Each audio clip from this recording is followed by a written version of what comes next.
अस्सलाम वालेकुम दोस्तों। आज की वीडियो के अंदर हम इन्फ्लुएंज़ा के हवाले से बात करेंगे। दोस्तों, पाकिस्तान के अंदर इन्फ्लुएंज़ा के मरीज़ काफ़ी तादाद में आजकल देखने को मिल रहे हैं। इन्फ्लुएंज़ा एक वायरस से बीमारी फैलती है जिससे इंसान भी मुतासर होते हैं, कुछ परिंदे भी मुतासर होते हैं, इसके अलावा दीगर जानदार भी मुतासर होते हैं। दोस्तों, इन्फ्लुएंज़ा को कॉमन फ्लू भी कहा जाता है या इसको सीजनल फ्लू भी कहते हैं। आज की वीडियो के अंदर इससे बचने का क्या तरीका है, इसमें कौन सी अलामात आती हैं, इसको कैसे डायग्नोज किया जाता है और इसके इलाज के हवाले से बात करेंगे।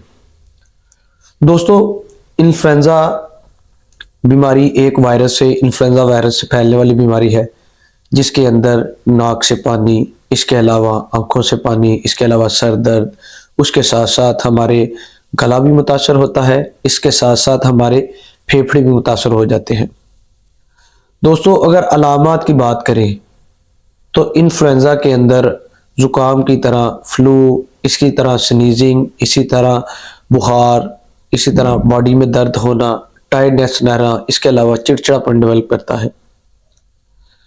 अगर डायग्नोज की बात करें तो इसको सिम्टोमेटिकली डायग्नोज किया जाता है।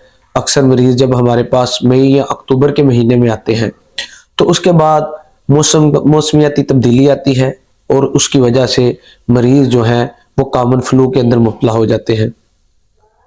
और फ्लू के अंदर और इन्फ्लुएंज़ा के अंदर डिफ्रेंशिएट करना इसलिए मुश्किल हो जाता है कि दोनों की अलामात बिल्कुल एक जैसी आती है।